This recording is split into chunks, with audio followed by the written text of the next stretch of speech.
শাপলার বিষয়ে তাদের প্রতীকে চাহিত প্রতীক হচ্ছে শাপলা।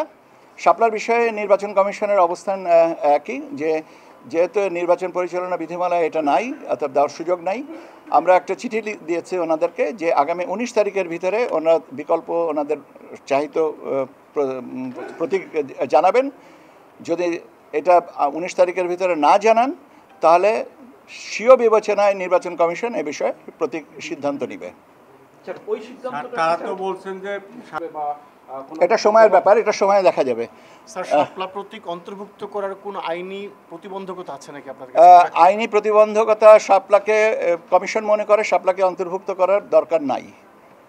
ওকে, মানে সেটা কোন যুক্তিতে কোন আইনের আলোকে সেটা বলছেন? সেটা তো আইনের কথা। এখন ব্যাপার হচ্ছে যে আইনটা কিসের জন্য? আইনটা অবস্থান হয় যে পরিস্থিতি, পরিবেশ এবং প্রয়োজনীয়তার ভিত্তিতে।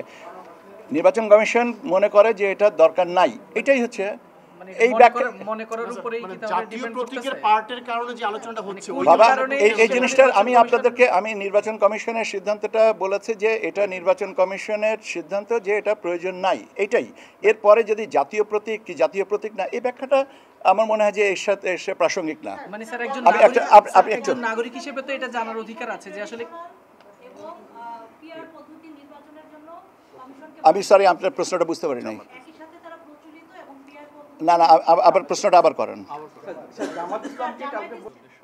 আমি প্রশ্নটা আপনাকেই জিজ্ঞেস করি, আপনি কোন জায়গায় অনিশ্চয়তা দেখছেন? আমি একটু আগেই বলেছি যে ফেব্রুয়ারিতে, আমি একটু আগেও বলেছি যে ফেব্রুয়ারির নির্বাচন নিয়ে আমাদের নির্বাচনী সামগ্রী সংগ্রহের সম্পূর্ণ প্রস্তুতি করা হয়েছে। ওখানেই তো আমি এই প্রশ্নের উত্তরটা দিয়ে আসছি।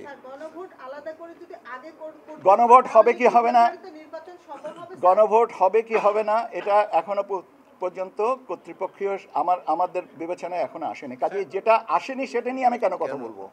হলে কি সক্ষমতা আছে কিনা? আবারও একই কথা, যে হলে কি করে বলবো? আচ্ছা, এটা আপনাদের একটা জিনিস বলি, গণভোট হবে কি হবে না, কখন হবে বা আদৌ হবে কিনা, এ ব্যাপারে নির্বাচন কমিশনে এখনো পর্যন্ত কোনো বিষয় উপস্থাপিত হয়নি। যেটা উপস্থাপিত হয়নি সে বিষয়ে কথা বলার সুযোগই আমার নাই। ওকে, অনেক ধন্যবাদ আপনাদেরকে।